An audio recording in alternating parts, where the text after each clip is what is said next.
think it makes sense to start with the ACC. This starts on Tuesday in Greensboro. I think all the other ones start on Wednesday. The top 4 seeds get a double bye into the quarters. That's Florida State, who's actually the number 1 seed.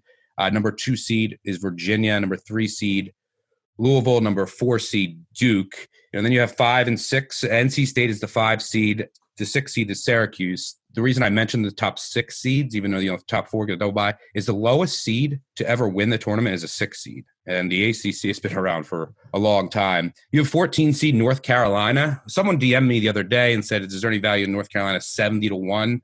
I mean, the funny thing is I've seen some other books that have like 25-1, which is a joke.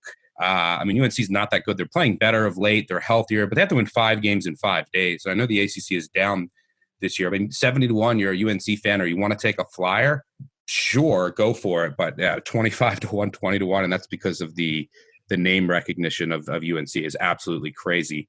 Let's get into it here. I mean, Virginia shocked the world and got up to a 2 seed by beating Louisville. I mean, the team wins another close game. They hit another big 3 in the final 30 seconds. They got up to the 2 seed. Ville is the 3 seed. Duke is the favorite at plus 140. Louisville is second at plus 300. Florida State's at plus 350. Then Virginia's at plus 600 per Westgate. You're going to see some varying odds. At Westgate, North Carolina is 60-1. First, I'll throw it to Randall. Randall, overall thoughts on the ACC? Who you like to ultimately cut down the nets? And who you could see as a potential sleeper? If I go pod by pod, I think Florida State got a really nice draw here, whether it's Clemson or Miami. I know Clemson beat them, but they pounded Clemson earlier this year. It's always dangerous to me with Florida State and Seminole betting, but I think they have a nice road here to the semifinals.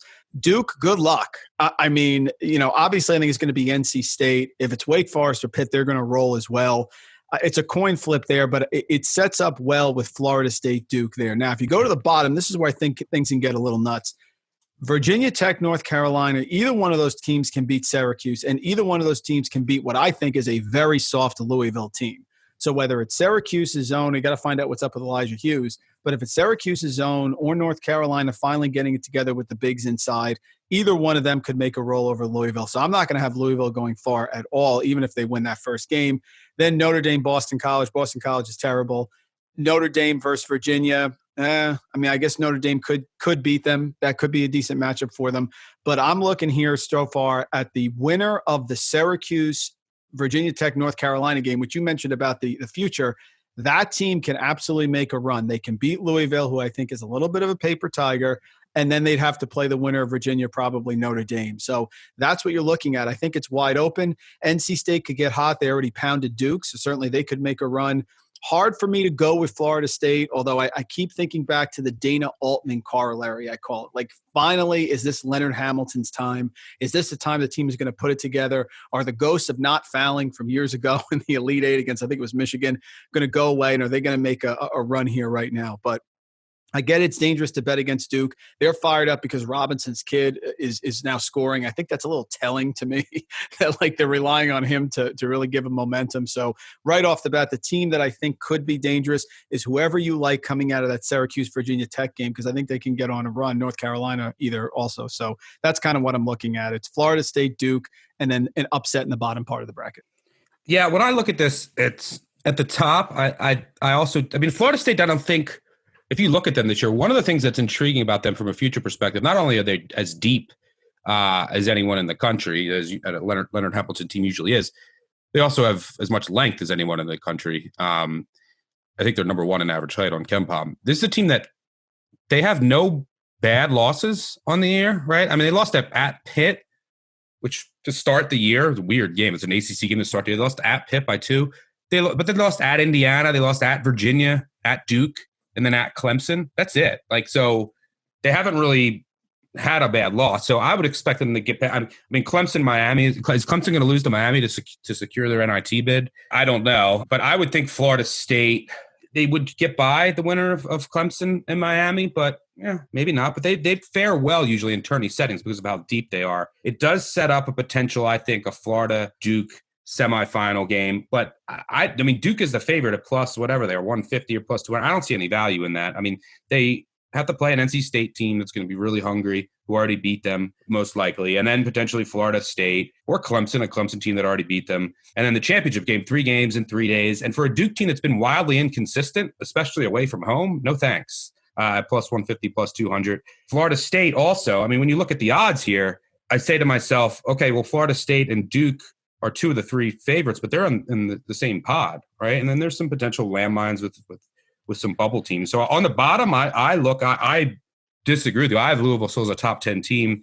I don't think Virginia can beat them on a neutral court, and they'll get their revenge from recently seeing the pack line. I assume Malik Williams is going to be healthy now. And, the Syracuse, maybe North Carolina, it's still not a great team to me. It's improving and they're healthy. Virginia Tech to me stinks. And then Syracuse, you have Elijah Hughes, who sat out the second half at Miami, has a concussion or some head injury. Who knows if he's going to play? The team is just not shooting well lately.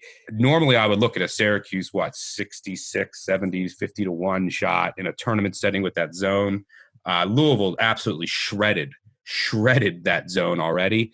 So I'm going to say Louisville beats whoever comes out of there, then beats Virginia.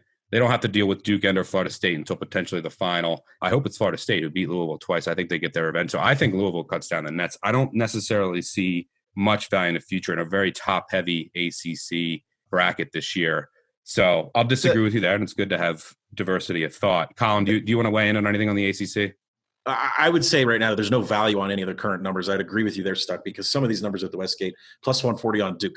NC State beat them by 22. All right. Wake just beat them not too long ago. And, I think Florida State is got a nice draw with them and can beat Duke even if Duke survives. So I think that's a really terrible number on Duke.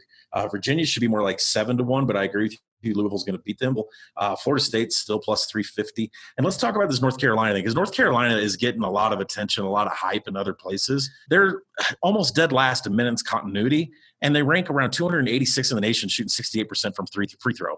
And they expect them to win 5 games in a row with, those kinds of stats. That's tough to do. And so I don't believe in this North Carolina hype.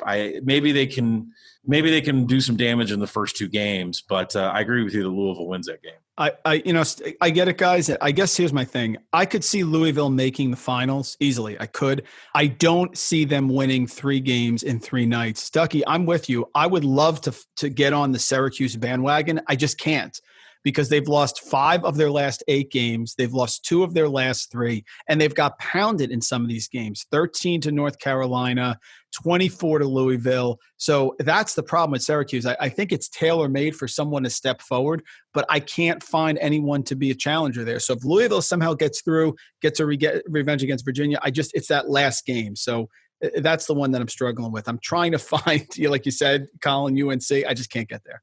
You know what I'd like to take? I'd like to take a no number on Duke. I mean, if you're giving plus 140 odds on them winning, then give me a minus 200 on a no. I would scoop that up easy. So that's like there's will a 16 seed win. You could find I've seen some books that offer it like 8-1, but there's no on it. It's crazy. Please don't bet 8-1 that a 16 seed will win. All right. Duke will potentially have to beat NC State, Florida State, and then Louisville in 3 straight days. Plus 140. No thanks. So I'm probably rolling with Louisville here, who I think has the easiest draw with a banged up Syracuse team. Syracuse also has no bench this year, so they have to win 4 games in 4 days. And especially if Elijah Hughes is out, Boeheim shooting under 30% from 3 since the start of February. A lot of things not to like about Syracuse. Been top heavy year in the ACC. I think it continues that way in the tournament. All right, ACC predictions. I'm going to say Louisville beats Florida State, gets their revenge, and Louisville wins it. Randall? I'm going to say Florida State beats Notre Dame. Wow. There's going out on a limb here to Mike Bray, baby. Colin, ACC? I'm going to go with the ugliest game possible. I'm going to take Florida State over Virginia. Oh, God.